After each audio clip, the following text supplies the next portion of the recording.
sounds like a cheap cop out to say like, oh, it's all about education, but gosh, I really feel like so much of it is whether or not it's formal education or informal education, but the skills for people to think for themselves. What is true? What is false?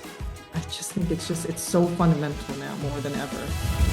Welcome to Purposeful Empathy, a show that is dedicated to amplifying the voices of people from across the globe who understand that the world needs more empathy and are doing something about it. Today's episode is in collaboration with Ashoka Canada, a global network of leading changemakers and social entrepreneurs. Thanks for watching. Enjoy the show. Welcome to a new episode of Purposeful Empathy. Today I'm joined by Claudia LT, who was elected as a global Ashoka Fellow for her work as a social entrepreneur on the issue of shark finning. Through Shark Truth, the organization that she founded, Claudia stopped 80,000 bowls of shark fin from being served.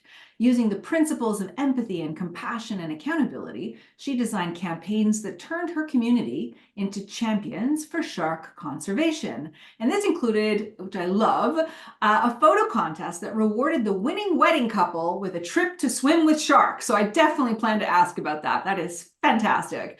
Claudia's work has been featured in the New York Times and South China Morning Post and CBC. She's been named an influential millennial by Huffington Post Canada. And she is married with 2 boys and a beautiful 25-year-old stepdaughter. She loves to cook, bake, eat, sing, and dance. And currently she's on maternity leave. So she is grateful, thrilled, and might be a little slightly nervous to do her first interview since giving birth to her 2 boys. So welcome to the show, Claudia. Thanks so much for having me, Anita. I am so excited. I hear there's somebody sleeping upstairs and you've got your partner, taking care of your kids. I love it. I mean, social entrepreneurs, I think by definition are multitaskers, but then it's like next level when you become a mom social entrepreneur, right? Yeah. Congratulations. I'm pretty sure there's some stains on my shirt, but I'll just hide them under the camera. Fabulous. So listen, we're going to unpack the campaigns and the work that you did to save the lives of sharks, which I think is incredible. Conservation is so important for the whole ecosystem, right? I mean, it one creature impacts so many other creatures, and there's a cultural element to it, and social innovation. I mean, there's just so many great things that you've done with that work. But I want to ask what brought you to that work in the first place. I love getting to know the guests from a sort of personal twists and turns and pivot story. So could you tell us a little bit about yourself and what brought you to that work in the first place? Yeah, so my family's from Hong Kong. I was born and raised in Canada, but my maternal grandmother and my second aunt on my mom's side, so she has 5 siblings, they were 2 of my primary caregivers, and they couldn't speak English. So in that sense, even though I was raised in Canada, my experience with Chinese culture is very deep. And so I am Chinese Canadian, but I really identify with a lot of the values from Chinese culture. So that's kind of part 1.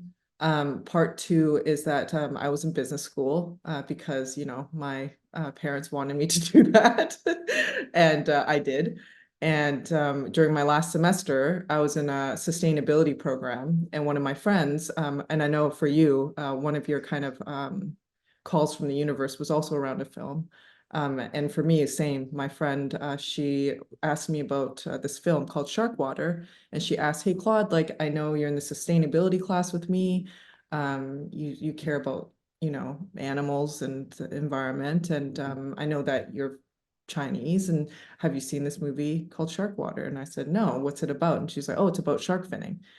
So I graduated the course, and I was watching the film on my own in my bedroom. It was like a little bit of an animal horror show, a horror movie. I don't like watching horror movies on my own, but I did. And that night, I basically couldn't sleep because I just had shark fin myself at my cousin's wedding banquet a few weeks beforehand. And I thought to myself, wow, I'm in university, I'm educated. I can speak English, I can speak Cantonese, not very well, but I can still speak it.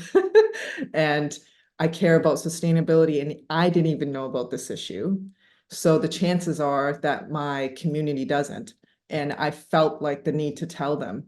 So I just decided to map out the scene of shark fin and in terms of supply and demand and where the levers of change might be. And I chose to focus on consumers because I was a consumer, so I knew what it was like to think like one, to empathize like a consumer, to get the consumer to change. So that's part two. And then I guess the final act, part three, was that I started this organization, Shark Truth. And so just to go back to the shark finning bit, sharks were mostly killed for their shark fin. It was up to 73 million sharks a year at that time, and that was in 2010. And they were mostly being taken for shark fin soup, which is a dish specific to Cantonese style wedding banquets. So Canton is also known as Guangdong in China, and then there's Hong Kong as a part of it. And for anyone who's eaten Cantonese food or Chinese food, or been around Chinese community or Chinese families, you know how important food is. Just like an Italian family, my husband's half Italian. Food is as a part of the culture and how much it symbolizes connection and relationship. And so that's why they serve shark fin at wedding banquets, is to kind of like it's called the Big Four in Cantonese cuisine. So there's shark fin, abalone, and two other high-end products. And so I decided to work with wedding couples to get them to remove shark fin from the menu. So your entry was with the younger generation because that was the possibility for disruption. Obviously, maybe some of the older community might be so married to the cultural norm of it that it would be less obvious to be disruptive, right? And so what were some of the pushback that you got? Like, oh, my grandmother's going to kill me if I don't serve shark fin. It's going to look like we're poor and we can't afford it. Is that? Well, yeah, totally. So there's a number of different types of reactions. For the couples that actually entered the wedding contest, their parents were like, yeah, this is great. Like, I'm glad you're leading the charge. I believe in you. That was, that's the best version for us. And the second one was, I don't know, it's going to make us look bad. And make us look bad was split into two prongs, which is we're going to look poor or we're going to look cheap. That was more common. We're going to look cheap, like we're not. It's kind of like inviting people over for Thanksgiving and not serving turkey or having some kind of centerpiece. Shark fin is a huge centerpiece in that Cantonese Big Four in a Chinese banquet or Cantonese banquet.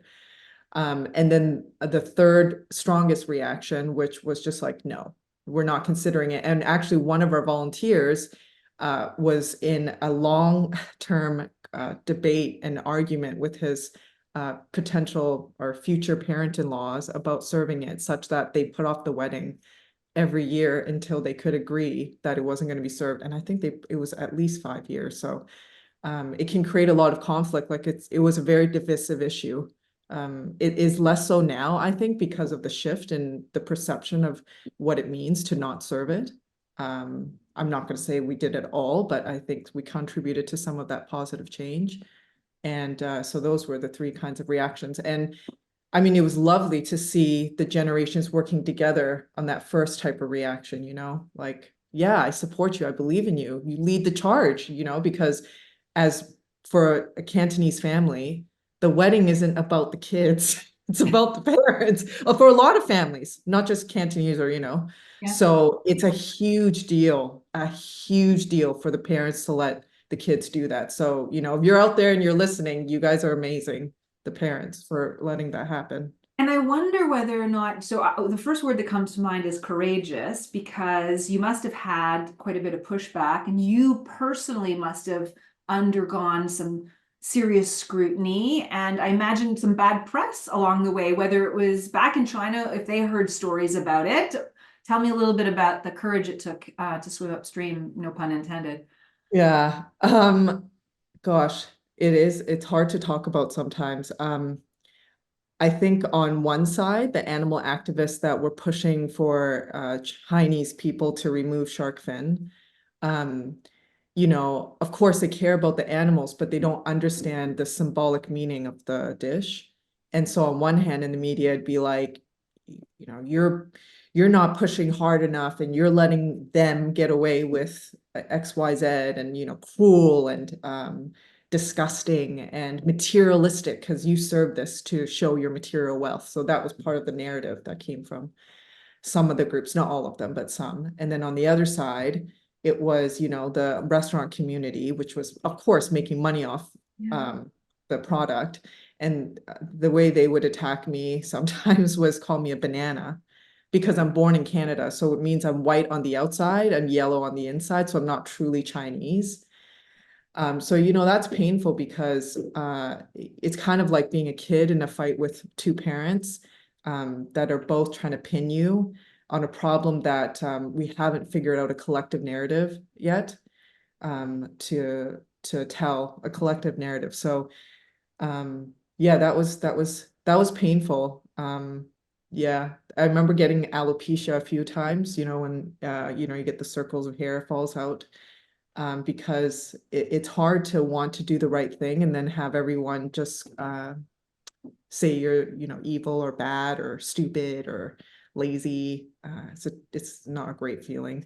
And I think you bring up some kind of something that I want to unpack a little bit further around social change when there are cultural norms and sort of the legitimacy you have as a member of the community creating the change as opposed to some outsider coming in and saying, hey, we need to make the change.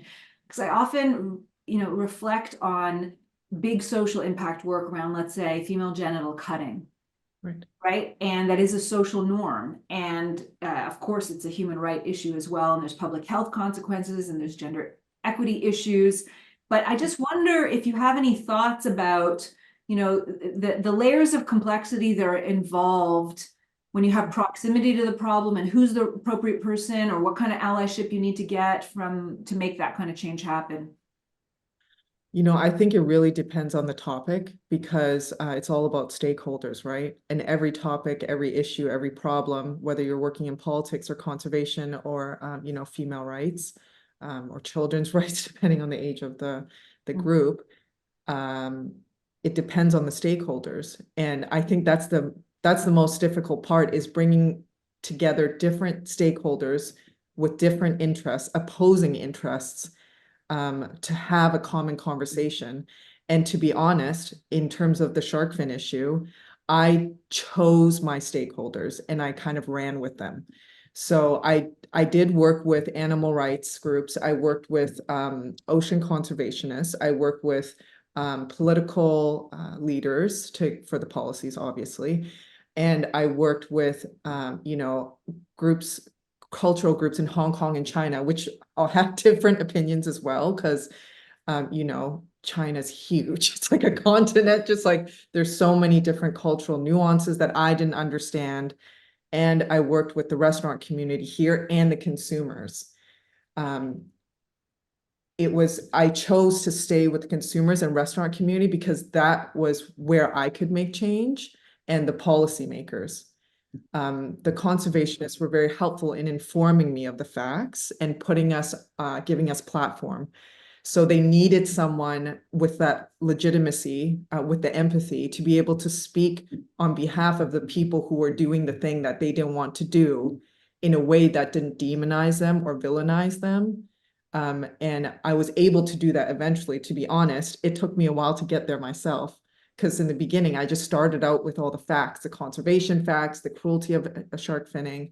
I ended up dropping the cruelty of shark finning because the word cruel, it again just branched too much into the demonization, villainization. So I tried to keep the language more neutral so that my target audience that I was trying to change, which were the wedding couples and the restaurants, would be able to accept that narrative, that collective narrative that we're trying to create together. And so that I made my choice in terms of where I wanted to make an impact. And other people who were working on the issue chose other areas, which is fine. But like I said, I think it's very difficult to have a conversation with opposing stakeholders. And it's also very tricky. See, the part that I found tricky was that the restaurant industry sometimes when they called me a banana or said I'm not Chinese enough, and I felt so ashamed to try, they tried to make me feel bad. I confused the restaurant industry with the Chinese community myself. And so I was like, oh, my Chinese community is against me because they're speaking as if they're the Chinese community. But guess what?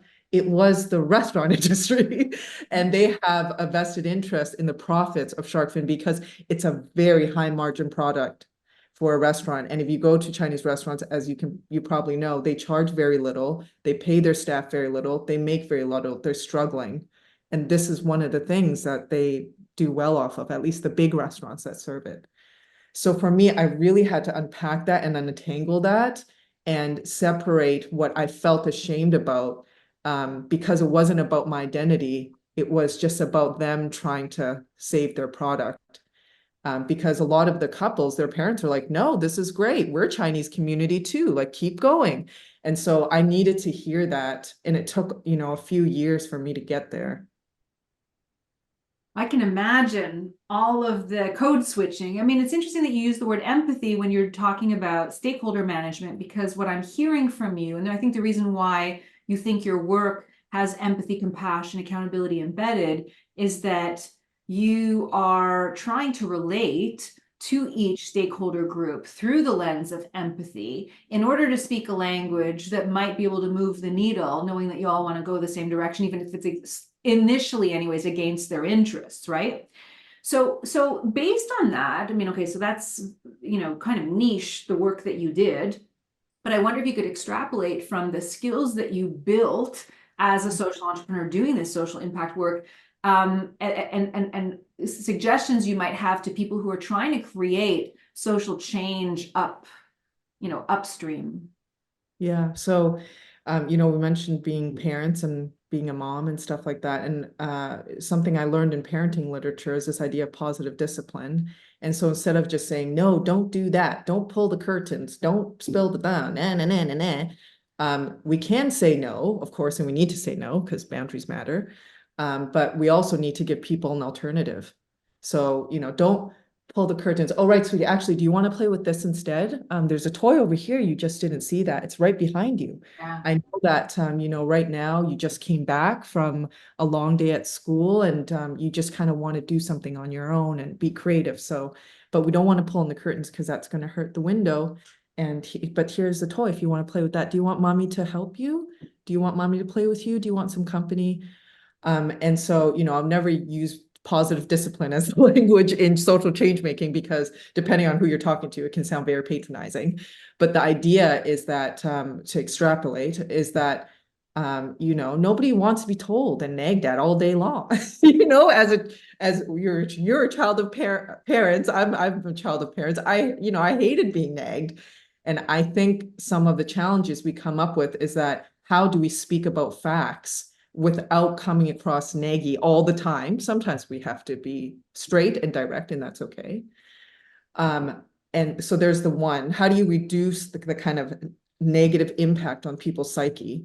And then the other one is the positive part, which is how do you give people alternatives and, most importantly, an identity to stand on? So, for example, if a kid goes to school and throws a rock at some other kid, my kid, let's say he did that, and teacher tells me, I say, you know what, sweetie, by the way, I'm not a perfect parent. In case anyone's listening to this is just a random example of making up. I make mistakes all the time, okay? So please don't roll your eyes at me.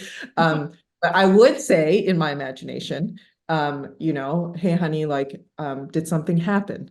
Is that why you threw the rock?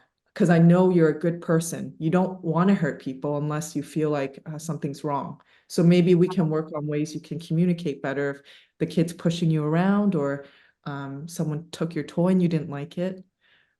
So that identity piece for the shark fin, I think that was the biggest change, was when I was able to change that narrative to say, hey, you know what? Some people say we serve shark fin to be to show a sign of wealth or status. Sure, that might be true, but I honestly think we serve shark fin to be generous and to give our guests something really spectacular. And this just happens to be one of the dishes. We didn't know it was so cruelly created. but you know what? There are other ways to be generous. And why don't we think of brainstorm some ways together, like, you know, giving $1 per head as your wedding gift instead of some random memorabilia thing. And it shows that you're generous and you're worldly, and you can still demonstrate that. And that's a good thing. So I think finding that narrative based on identity and creating some alternatives for any issue really matters, because, like I said, just people don't want to be nagged at all day. Yeah, and that kind of speaks to, I think, how ineffective cancel culture has become at getting people to change their minds, when it's just really obvious that there's different ways of seeing the world, but the need that we have right now for collaboration is paramount. And if we're going to just stay in camps where we're just dissing each other and ad hominem attacks, how are we ever really going to work together to solve the problems that we face, right? So I really love the idea that we don't want to be patronizing. We don't want to, in our minds, think that we have all the answers and we are smarter and we have the holy grail and they're just ignorant, or whatever the word you want to attribute. But you want to find like alternatives that suit them, that is aspirational. I love the fact that you use the word worldly. Like, who wouldn't want to be more worldly, right? And that you can, you know, suggest an alternative path that speaks to a higher aspiration that people could have. I find that really interesting, because you know, I believe in the whole gamut of social change. I believe activists are important. I believe that, you know, being cantankerous and, you know, nonviolent acts of civil resistance, I believe in all of that. But I also think that social change can be sort of, you know, like a bit of a tango dance where you, in real time, you're figuring out what works, and the person doesn't have to be coerced and shamed. You've used the word shame already, and I think that's very important. Yeah, I mean, I totally agree that, you know, on topics where we have that leniency, that's something we can do, you know, this idea of creating a positive and you know, uplifting aspiration. And like you said, that gamut, it's tricky. That's why I said, when you first asked me about you know, how to do this with other issues, I really think it does depend on the topic, right? Like, if the topic or the problem at hand involves violence in itself, and involves lives at stake, or real, you know, physical, psychological, social harm, then, you know, what I'm suggesting might not work at all, because it requires a different kind of approach and a different reaction. You know, if somebody comes up to my head with a gigantic stick and they're like, I'm gonna, you know, I'm gonna bang your head with the stick, and you know, I'm not gonna politely say, you know, I know you're a good person. I'm gonna say, I'm gonna grab that dude by the chest, you know, get reactive because I'm trying to protect myself. So I think it really depends on the topic, the level of severity, and the urgency as well. You know, is this something that needs to change today, tomorrow? Are people, you know, losing limbs, losing their minds, losing their families? So yeah, so I think I totally agree with you that that gamut is important, and it takes time to really, you know, just to go into that question about the inner development goals. I think cognition, for me, I think it's just so important, because it takes time and real hard critical thinking skills to separate true from false. And today, I just feel like, you know, for a lot of folks, they're not sure, or we're not sure what is true and what is false. And if you don't have basic facts, you can't establish a problem statement. And if you don't have a problem statement, you can't decide on the strategy on which of the part of the gamut you're in. Yeah. You know, how urgent is this issue? How severe is it? Like, those skills take serious cognition, and we're not born with those. You know, some of it is genetic, sure, but that takes serious training. You know, you've done a PhD, that level of you know, intellectual rigor, it's serious and it takes training, and you know, not everybody has that. And so you know, it sounds like a, you know, cheap cop out to say like, oh, it's all about education, but gosh, you know, I really feel like so much of it is whether or not it's formal education or informal education, but the skills for people to think for themselves, what is true, what is false. I just think it's so fundamental now more than ever. So it's interesting that you mentioned the inner development goals. So this is a framework that I discovered a few months, like maybe less than a year ago. Attended the conference in October in Stockholm. Discovered that empathy and compassion is within the framework. So I see myself within a larger set of leadership skills to develop. And I'm becoming increasingly interested in how leaders, whether it's in their community, it could be mothers, leaders of their families, it could be, leaders with official titles in organizations, how they can develop those skills. So if you've looked at the framework, it sounds like you have, based on what you just shared, this whole idea of being and thinking and relating and collaborating and action. Sounds like you've used all of those verbs to do your work. And I wonder where you see the next frontier for yourself as an evolving professional. I don't know what your next plans are beyond, after this last round of work. Yeah. Yeah, I mean, I think, like I said, cognition is so important for everyone. For me, in my next round of work, I think you'll probably go back to empathizing again.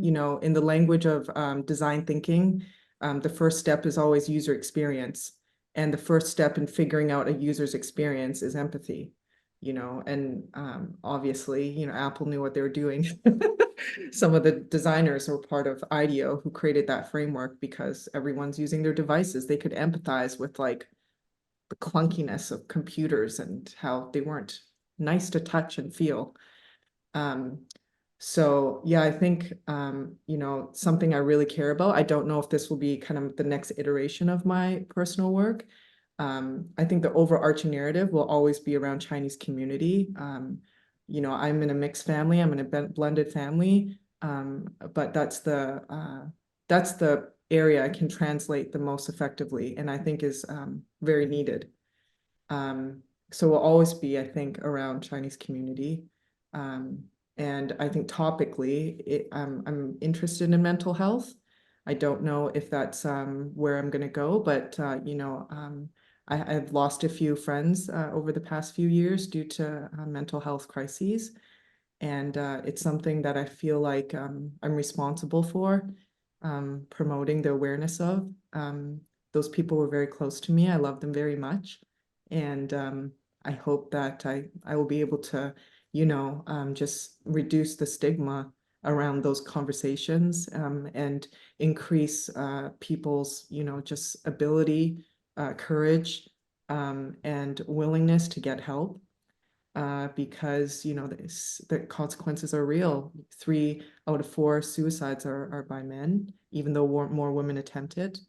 And for some age brackets, Asian women are the highest at risk of suicide, and that's all related to, depression, anxiety, those kinds of difficulties in life, substance abuse, etc. So it's where my heart is right now. It might just be because it's healing, but it's something I think a lot about. And in order for me to talk about that story, I have to go back to that place of empathy of, well, why do we stigmatize this?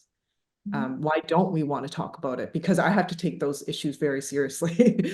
I can't just be like, let's talk about it because people don't want to. And there's a reason why. So I need to get back into that place of understanding from that first person experience, deeply first person experience.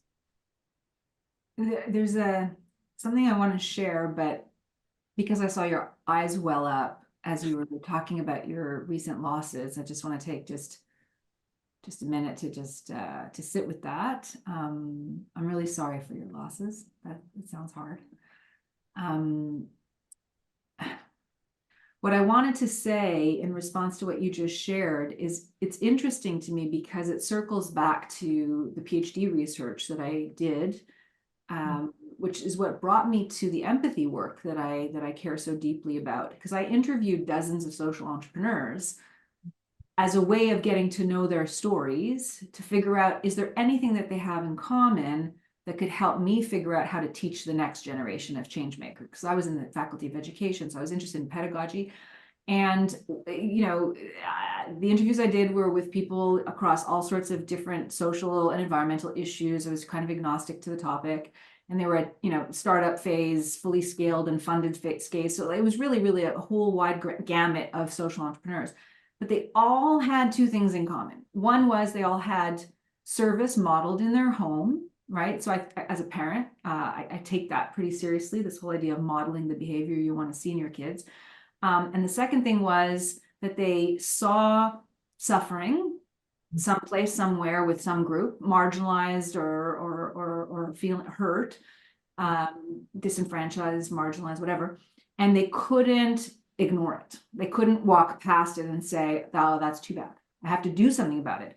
And so I think you are sort of, again, poster child social entrepreneur, fitting exactly that mold, because you watch this movie, this horror film Alone, and then you decided to just, you know, change the cultural norm of your community, right?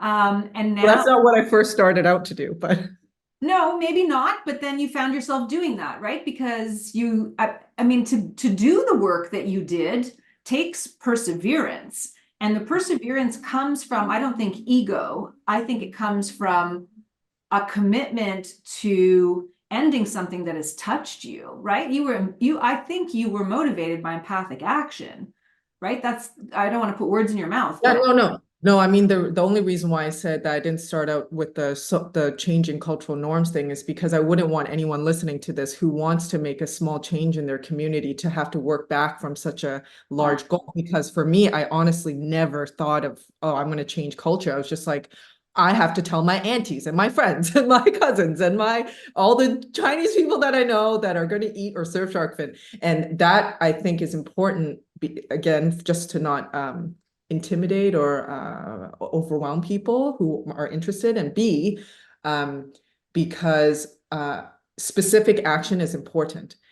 And what I mean by that is that sometimes, not all the time, but sometimes I see these very grand stories of what's going to happen, and there's no specific action.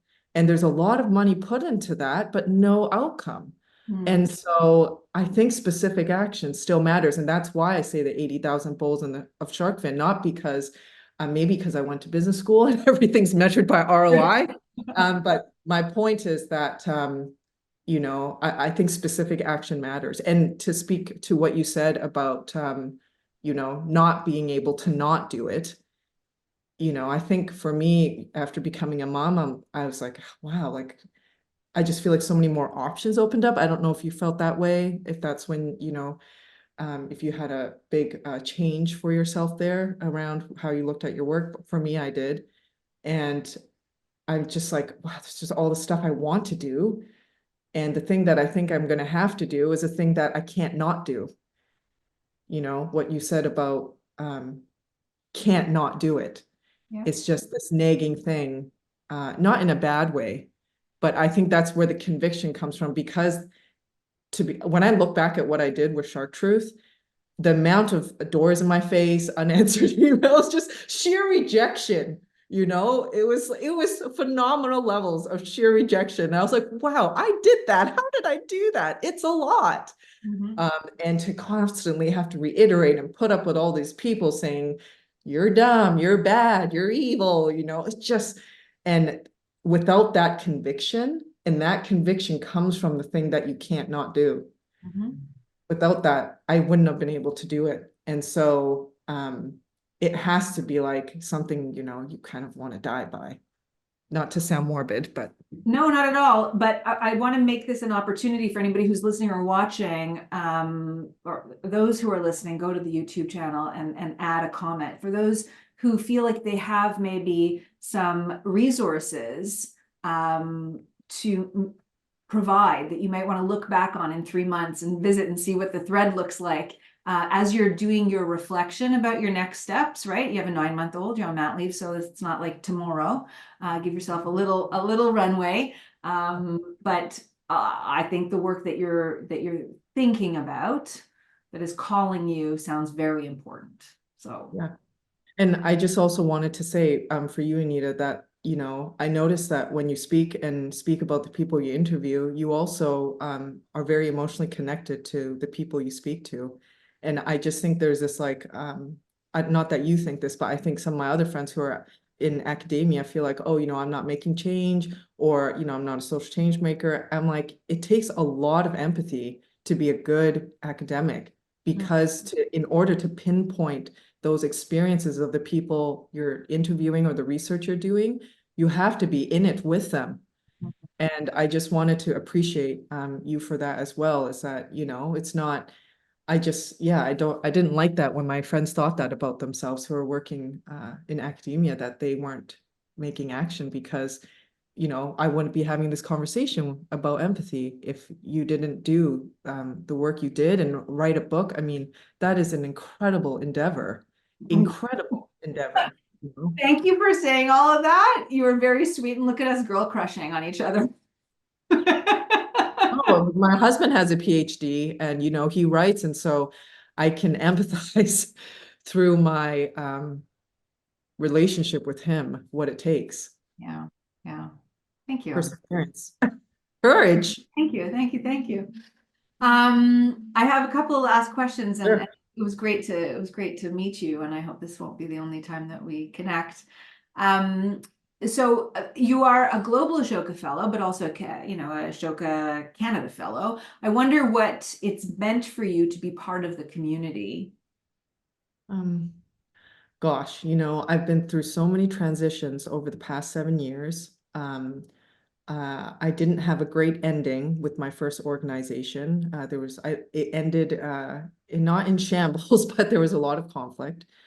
And you know, having a kid during COVID and becoming a new mom, and I love my kids, they're amazing. But just the transition to all that steep learning curve without any help has been very difficult.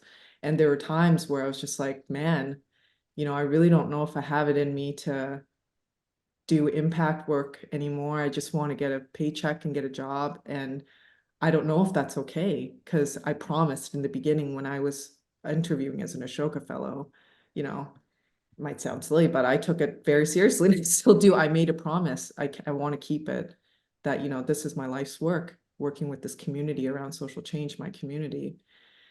And, you know, I avoided a lot of Ashoka events for a while when I was feeling uncertain and my friends were passing away from these mental health crises.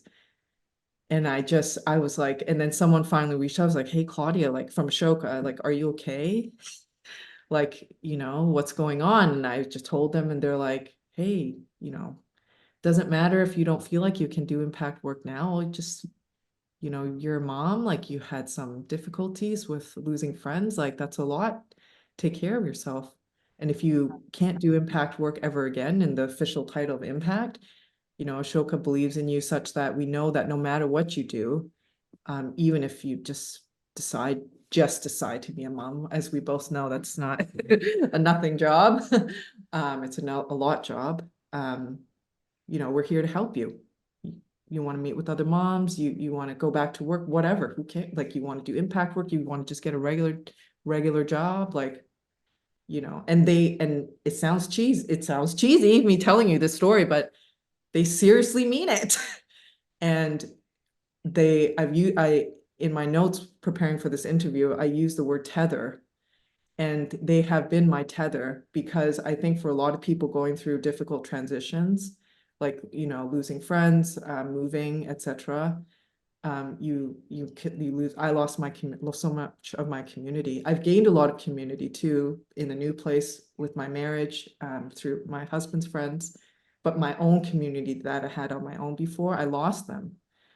And Ashoka has been that constant tether to that part of myself I never want to lose. I never want to lose that part of myself that cares. And I think when things get dark, it's easy. It's easy to become nihilistic. It's easy to become eternalist. And it's easy to be extreme and just not give a crap anymore. And I never want that for myself, ever, or my family, or my children, or my friends.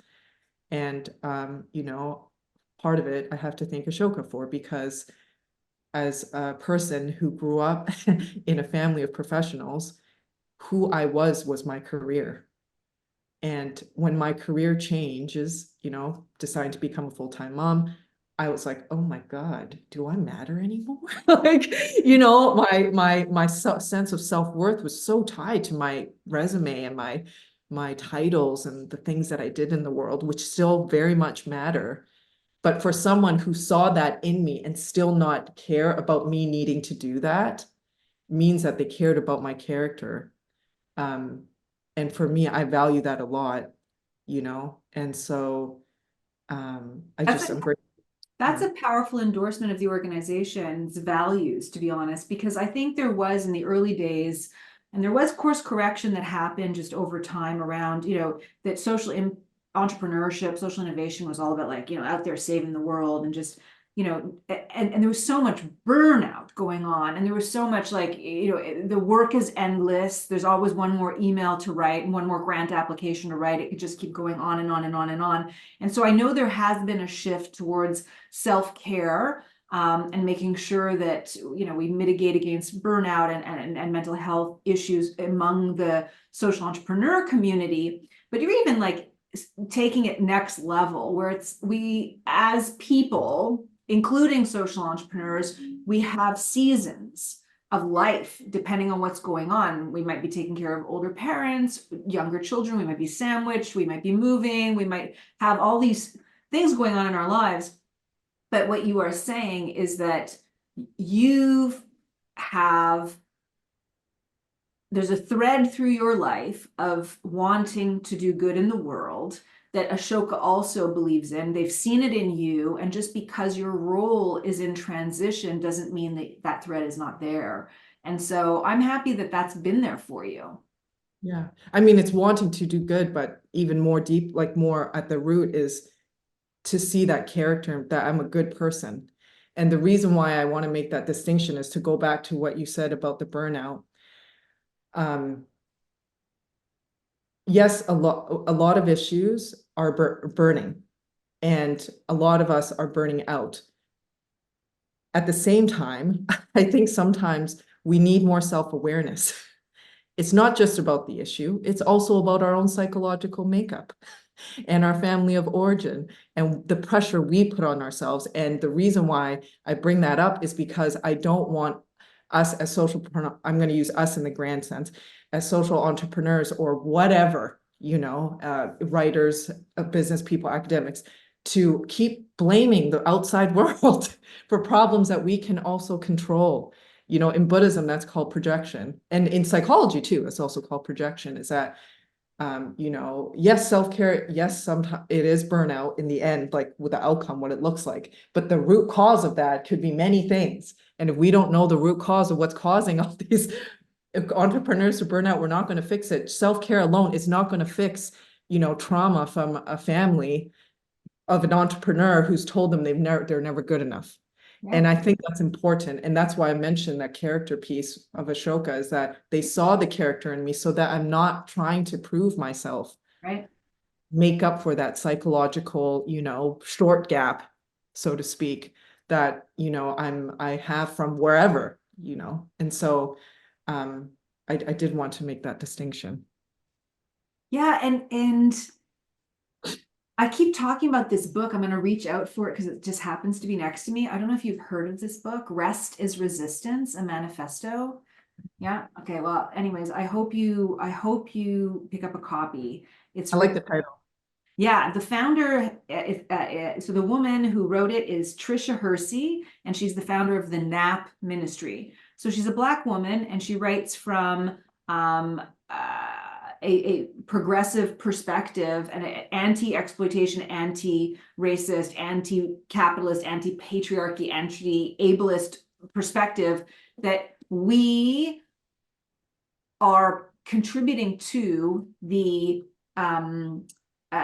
what is the culture of constantly working hustle. We're contributing to the hustle culture, and we're enslaved to it. And so it's a radical act of resistance to rest And I don't know why I'm saying this in context to what you just said now, but I think so much of it is, if we're out to perform and to, to prove ourselves because we have trauma from our families or origin stories or whatever, that the self-awareness of how am I showing up in the world and for what reason am I showing up like this, I find it a really interesting practice to rest, to get still. It's all part of the sort of like the mindfulness movement, but even a 10-minute break in my day, I've just started as a result of this book, like 10 minutes a day, just resting with my back on this, like on the floor, just resting, like just rest, closing my eyes and resting. It feels super radical to somebody who's constantly feeling like they got like more emails to respond to, right? And I think that's especially important for not only social entrepreneurs, but also moms. And moms who are social entrepreneurs, well, then that's a whole different category. No, I mean, I think, this idea that we are living in an age where we're constantly overwhelmed and distracted it's just simply true. And so for me, that rest is resistance to that distraction and that overwhelm and being pulled into that kind of whirlpool. So that's definitely true. Having said that, I also feel like a lot of things can be become extremes. So whether that's rest or self-care or, it's because we talked about both extremes. One extreme is the constant working hustle, world's burning down, I have to fix it thing. And then the other extreme looks like basically overwork and overdo. And then the other one extreme is not care. And I'm not saying that the author, you're saying that at all, but I guess my main point is that, anything can be taken into extremes and only that person in that person's shoes knows what the right thing is. I mean, that's the beauty about life, is that there is no silver bullet for anybody. And that is that going back to the inner development goals around relationship to self, I think is extremely important. Because if we don't understand, our history, what we want, like the before and the after and where we are right now, we can't figure out what the problem statement is.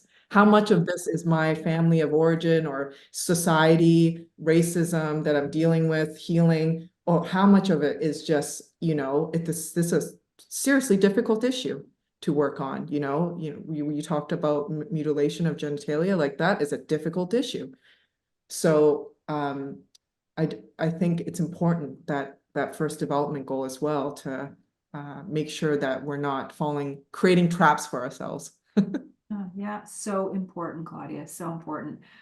I know you've got a child that's going to be waking up from a nap soon, and you've been really generous with your time. But the question I always end my podcast conversations with is this, and I want to ask you, make sure that we get this in as well.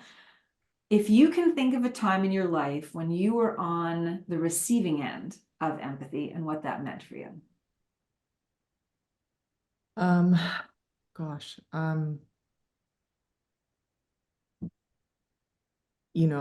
the most recent one was when it was during COVID when I had my baby. And like I said, we moved to a new place. We didn't have any family or friends. And I was becoming a new mom. And I was rushing into the grocery store. We have one grocery store here. I had to drive. It's not walking distance with I think at that time he was probably 6 months old. Because I couldn't put him in the pushy thing. So he wasn't really sitting upright yet. And I think I forgot the carrier and like the baby carrier. So I couldn't hold him.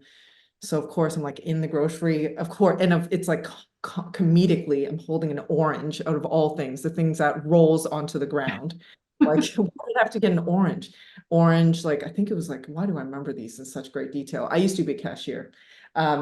My first job, orange, thing of tofu. Maybe I was making miso soup and I wanted to give him vitamin C. I don't know, it was a baby starting solids, and maybe like greens or something for myself, salad. And I had my mask on and he was like steaming up my glasses and I couldn't see. And he was like, I think I hadn't washed the mask in a few days and it was just like smelly. And then of course my son was like upset because I'm like trying to juggle all this crap in one arm and like hold him and not drop him in the other arm. I just like, as you can tell, the scene I'm painting is that I'm an absolute mess. So I'm like walking on the grocery and my hair is like all like, I don't know what it was like, probably like some, like a non-messy, messy bun, AKA just messy hair. And I had the groceries in a paper bag, which like, so I'm walking out the door and then I like drop the bag and all the comedic orange rolls onto the ground. And, at this point I'm hungry because I haven't had dinner. And my son starts crying, and I swear to God, I'm just on the brink of tears. I'm just like, I can't do this. It's just during COVID, like I had no family, no friends, like, we literally had to do everything ourselves, and nobody to come visit.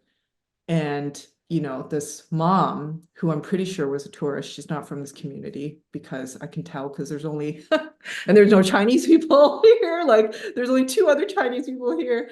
I think she was mixed. I think she was maybe half Japanese or half Chinese and half, white. She saw me on my knees with the groceries and the baby. And she said to her husband, key, car, open door, extra bag. And I'm like, no, it's okay. And, when you figure out how to do things on your own, you start telling everyone you don't want help. That's the problem with people who are, you might be able to relate to this, like entrepreneurial or, self-capable. Action oriented, yeah. Action oriented. You tell everyone you don't want help. I'm like, no, it's okay. And she's like, honey, I got 3 kids. It's okay. Let me help you. And she looked me dead in the eye. And I was like, I swear, I almost melted into a bottle. And her husband was like, here, bag. And then she just grabbed the orange. She like, get the orange, it's rolling away. It's like bagged up all my crap. And then she gave me the bag. And I literally was speechless because I was so emotional because I hadn't had that human touch in like 2 years because of COVID, being a new community. And I got into the car and I literally just started crying because I'm just like, I can't express gratitude for how she was able to not only empathize with me, but like accurately, not patronizingly steamroll me. Because I told her no, because I was like, no, I don't want your help. And she was like, no, just let me. And luckily for me, I wasn't offended. I was grateful. But I was pushing it hard, maybe because I didn't want to experience the emotion that came with the, in the literature for mindfulness, self-compassion, they call it backdraft.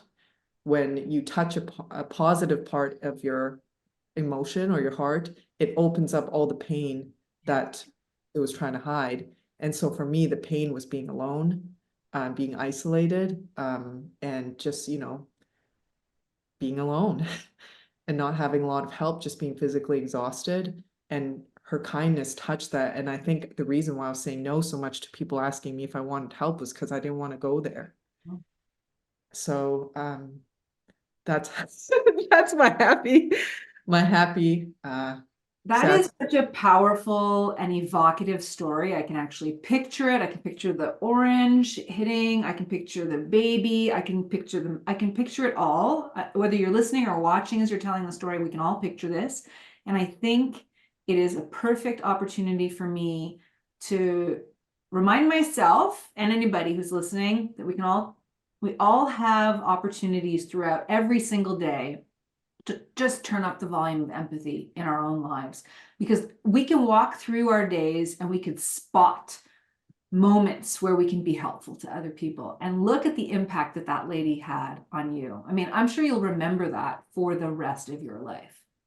And I'm sure that there will come a time where you will, in a non-patronizing way, bulldoze some other gal and say, no, I'm going to help you right now.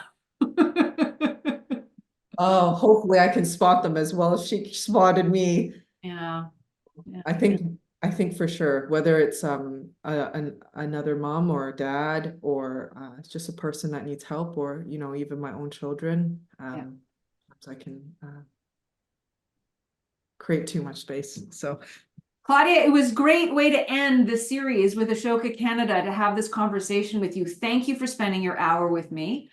And I want to wish you all the best, especially if you do pursue that new path. And I want to thank everybody for watching and listening.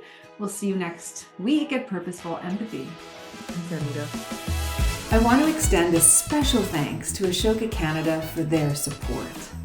Ashoka Canada is dedicated to fostering social innovation and supporting Canada's highest impact social entrepreneurs. Thanks so much for watching. Hope you'll hit the subscribe button, and we'll see you next week at Purposeful Empathy.